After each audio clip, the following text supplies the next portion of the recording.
Hi everyone, I'm Chen. 大家好，我是崔晨 and this is A Day in Beijing. We've spent 3 episodes now inside of the Forbidden City, where the imperial court lived, and then 2 episodes on the Great Wall, where and how the imperial court protected themselves. And now we're going somewhere completely different. We're going to the imperial court summer holiday house. We're going to where the court went to escape, to breathe, to be human. This is Summer Palace, Beijing's original summer retreat, Yiheyuan.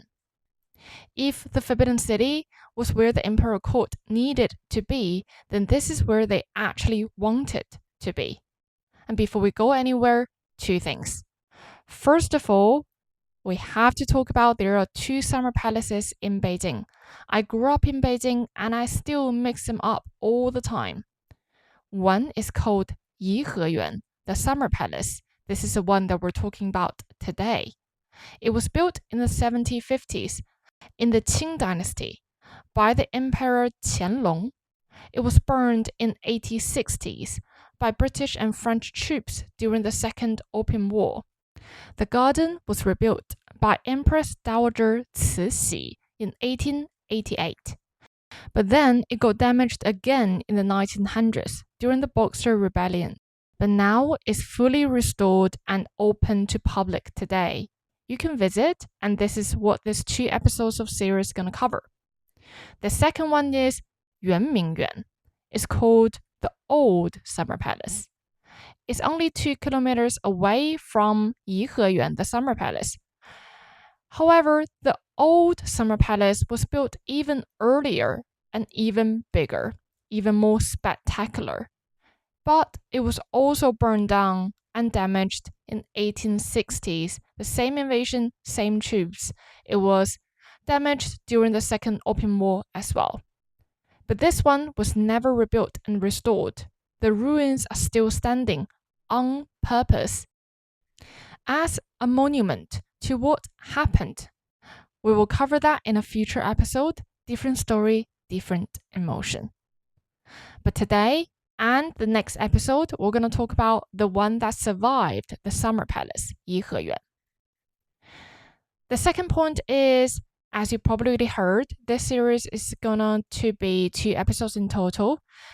The first episode on the Summer Palace, we're going to talk about the story of where we are in Chinese history at this point of time, why the Summer Palace was built, what happened to it, and who rebuilt it. And in the second episode is your walking companion. I will walk you through the garden, gate by gate, building by building, the very same way of how I walk you through in the actual tour and in our episode 3 of the Forbidden City. If you missed that one, feel free to go back and check it out. And now, if this is your first time hearing A Day in Beijing, welcome. Hit follow so you don't miss the next episode. And if you've been here since the very first episode, thank you so much for your journey with me. Hit follow, hit the bell button, share with anyone that you think will enjoy this podcast. For a smaller independent podcaster like me, it means the world to me. If you like the show, comment down below. I'd love to hear from you. Or rate the show on any of the platform you're listening. Thank you so much. Without further ado, first of all, let's talk about where are we in Chinese history at this point of time.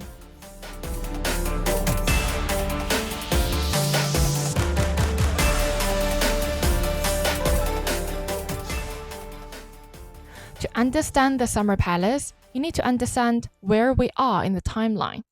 Because if you don't know what's happening in China at this point, none of the decisions in this story will make sense. If you've been listening to this podcast, you probably already met several dynasties. For example, the Ming Dynasty built the Forbidden City and the Great Wall. And the Qing Dynasty, the Manchurians, from the northeast. They beat the Qing Dynasty, walked through the Great Wall in 1644, took power, and became the last dynasty ever existed in Chinese history. The Summer Palace story starts about 100 years into this Qing Dynasty. around 1750. And at this point of time, China is arguably the most powerful country on earth. The Qing Empire under Emperor Qianlong was enormous. The economy was booming. The territory stretches from Tibet to Taiwan. China had more people, more wealth, and more land than any European power at that time.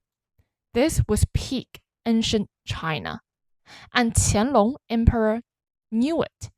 He was rich, he was confident, he was smart, intelligent, strategic, and he built accordingly. For example, gardens, art collections, book collections.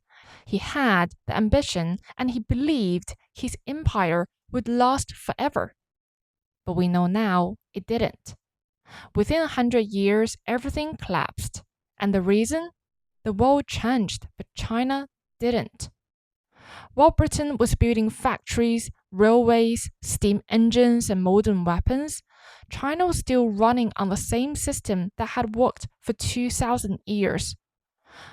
Agriculture, bureaucracy, Confucianism, education system, brilliant for its time, but the 19th century demanded something different. Britain figured all out that China had one thing Europeans desperately wanted: resources. But China didn't want anything Britain was selling. Silver was flowing out of Britain into China. Britain's solution? Opium. Yes, you heard it right. Their solution back then was to sell drugs to us. They started shipping opium from India to China. Millions of Chinese people became addicted. The Qing government tried to ban it. And then, as you know it led to the Opium Wars. In 1840, the first Opium War, Britain sent warships. China lost. The gap in military technology was devastating.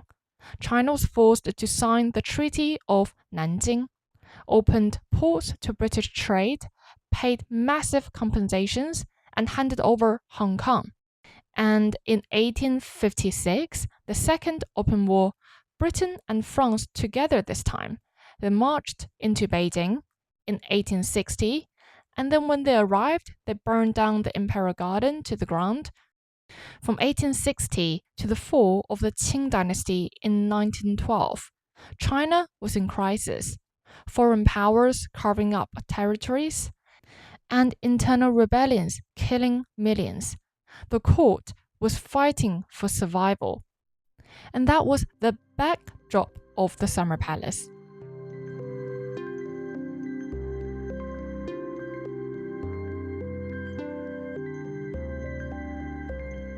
Now you know the history and the political tensions. Every decision you will hear from now on will carry so much more weight. The Summer Palace had 3 names. Each one marks a different chapter for it. Chapter 1, Qing Yuan, the Garden of Clear Ripples. Built by Emperor Qianlong, starting in 1750, he decided to build this palace to celebrate his mother's 60th birthday. Not a small gift. The most lavish imperial garden China had ever seen. Qianlong Emperor took an existing lake in Beijing. It had been a reservoir since the Yuan Dynasty, and then expanded it massively. 100,000 laborers dug out the lake bed by hand. The earth they removed was piled up to create an artificial hill. The hill became Wanshou Shan, Longevity Hill. If you ask me how much it costed 1/7 of China's entire annual revenue for a birthday present. The garden had everything: temples, theaters, corridors, islands, bridges. It was modeled partly on the famous gardens of southern China. Qianlong Emperor had visited the south and fallen in love with places like Suzhou. He wanted those landscapes recreated here in Beijing. And so they did. And one important detail at this point, the garden was a day trip. for the court. Qianlong visited during the day, arrived in the morning, left by afternoon. He never slept there. It was a retreat, not a residence. That changed later. Chapter 2, 颐和园, the Garden of Nurtured Harmony. The name Cixi gave it when she rebuilt it in 1888. 颐 means nourish. 和 means harmony. To nurture the spirit and cultivate peace. The name of this palace tells you what she intended this palace to be. This was her retreat, was her meditation corner, her place to rest. And this name, 颐和园, is still what we use in Chinese to call this palace. And then we get to the chapter 3. The name became Summer Palace. It's an English name that was given by the West. It's still the name that the world is using right now to describe the palace. 3 names, a birthday present, a personal retreat, and a World Heritage Site. Same place, 3 different names.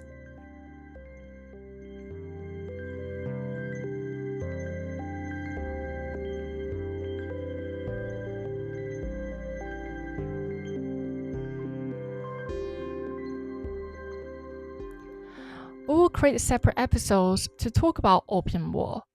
But here, now you know that was a political backdrop, it will make so much more sense. In 1860, the British and the French marched into Beijing, and the Garden of Clear Ripples, Qianlong's masterpiece, was destroyed in Summer Palace, along with the old Summer Palace that was 2 kilometers away. It was burned down, it was robbed, and it had gone through deliberate destructions. The Emperor Xianfeng fled and passed away there the following year. His 6-year-old son inherited the throne, and the boy's mother, a long-ranking concubine who had entered the palace at the age of 16, saw her chance. Her name was Cixi. If you listened to the Forbidden series, you probably already knew her. She entered the palace as a nobody and ended up controlling 3 successive emperors for nearly 50 years. If you haven't listened to the Forbidden series, here's what you need to know about Cixi. She was not a queen by birth. She was not next in line for anything. She was a concubine, one of many, who happened to give birth to a son who became emperor. And from that position, she outmaneuvered every man in the Qing court for half of a century, the most powerful woman in Chinese history, operating inside a system designed to silence women. In 1888, 28 years after the Second Opium War, after the burning, Cixi decided to rebuild the Summer Palace. But the Qing treasury was struggling.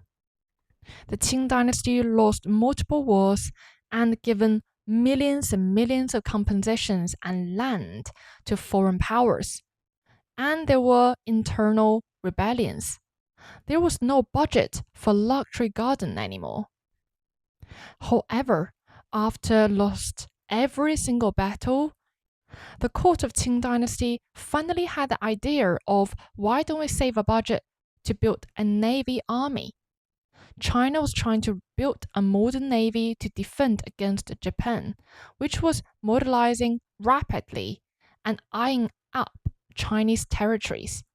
The Navy Fund was the largest military allocation in the budget. However, Cixi took it, and she didn't even try to be subtle. She told the court she was establishing a Navy training academy inside of the garden, educational purpose. The money needed to go to the garden for the Navy's benefit. As he knew it, there was no Navy academy. There was just a garden. Cixi wanted to be rebuilt so badly that she didn't even care where the money came from. She renamed it Yiheyuan. And then she moved in. Yiheyuan stopped being a summer retreat. It became a royal residence. April to October every year for the rest of her life, she lived here, ran the government from here. Ministers traveled 50 kilometers from the city to report to her every day. State documents came here for her to mark. Foreign ambassadors were received in this palace. The Forbidden City was a political address, and the Summer Palace was the actual government, since Cixi made that decision.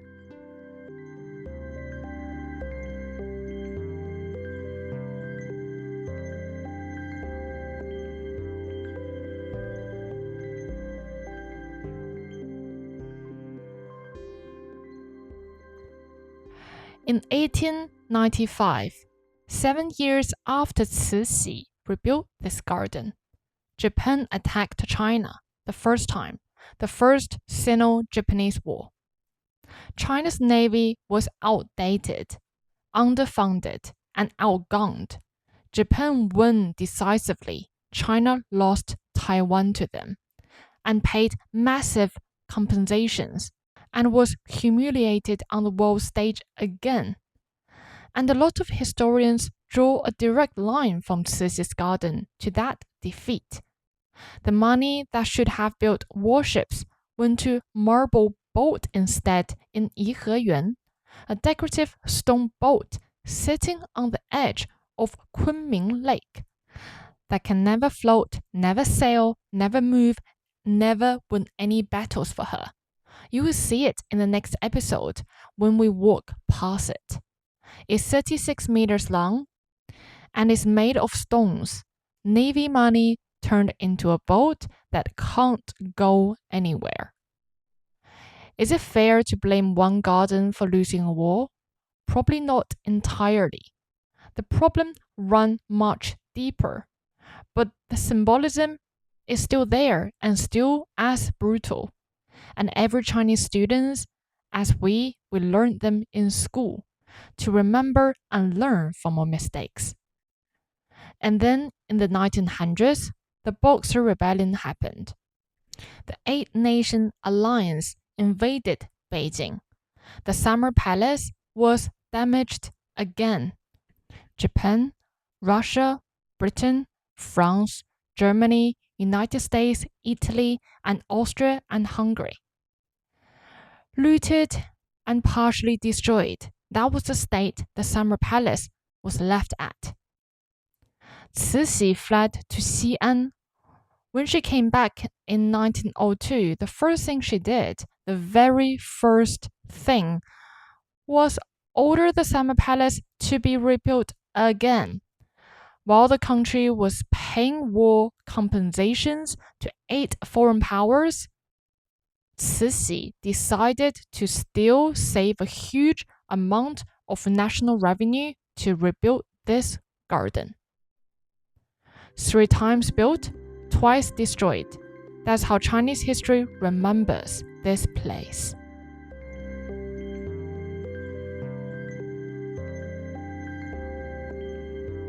So, what was the daily life actually like in this garden?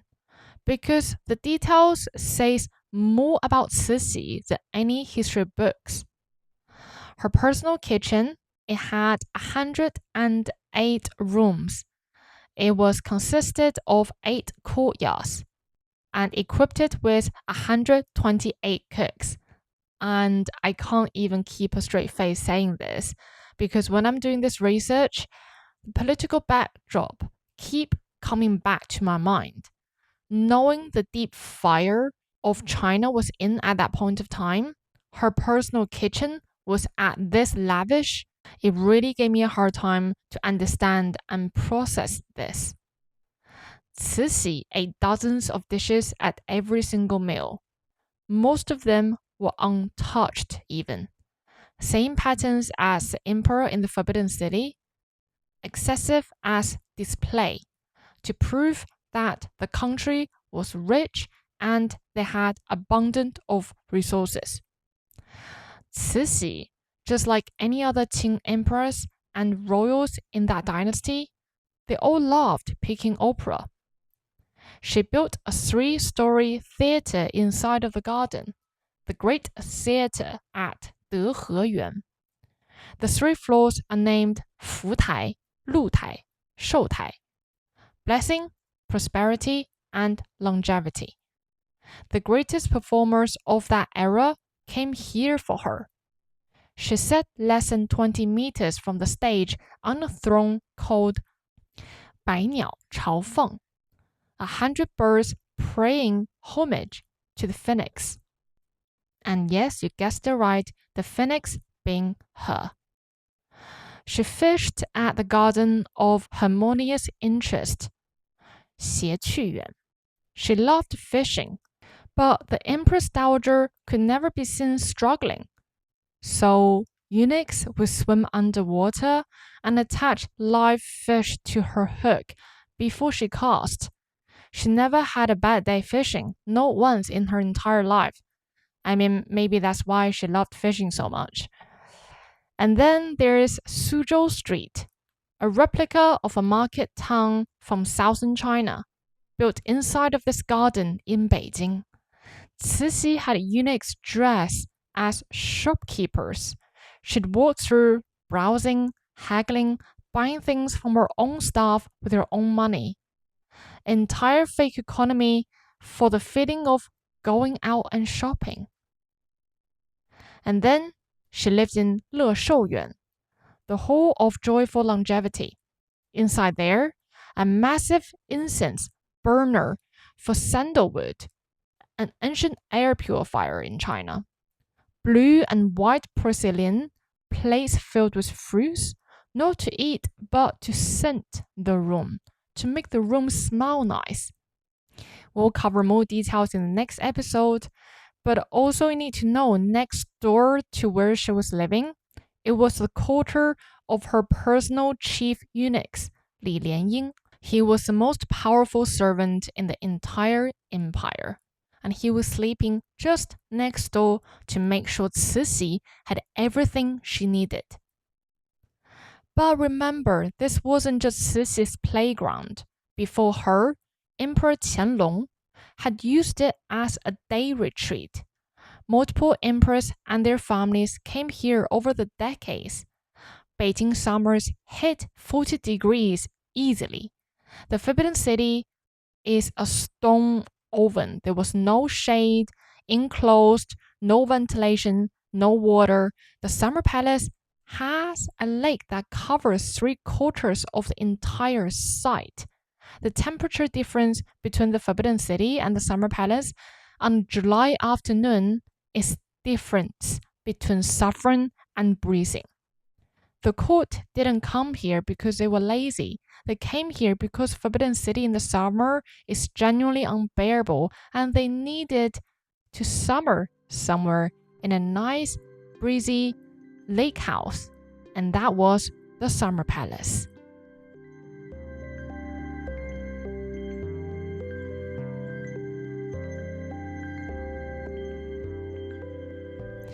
And that was a backdrop for the Summer Palace story. A garden built for a birthday, burnt by an invasion, rebuilt with money that should have defended the country with Navy army, and then burned down again, and then rebuilt again. Originally served as a summer lake house by the emperors, and then it got turned into the actual seat of government by Cixi, a woman who refused every limitation placed on her gender. In the next episode, I'll walk you through the Summer Palace, East Gate to the marble boat that we talked about. I'll explain the route and why I've chosen it. Every stop has a story. Whether you're there in person or listening from the other side of the world, you won't want to miss this. I will try my absolute best to transport you to the Summer Palace. If you know someone planning a trip to Beijing or someone who just find this interesting, send them this episode. Word of mouth is how podcasts like this grow. I care about how people travel in Beijing, explore Beijing in the most conscious, ethical, and responsible way, and I hope you do too. Drop a comment down below or come and stay connected with me on Instagram at A Day in Beijing. If you haven't already, hit the follow button and tap the bell so you never miss an episode. New episode release every single Wednesday. If you have a story to tell about Beijing, about China, join me on this podcast. This is A Day in Beijing. Thanks everyone. I'll see you in the next episode.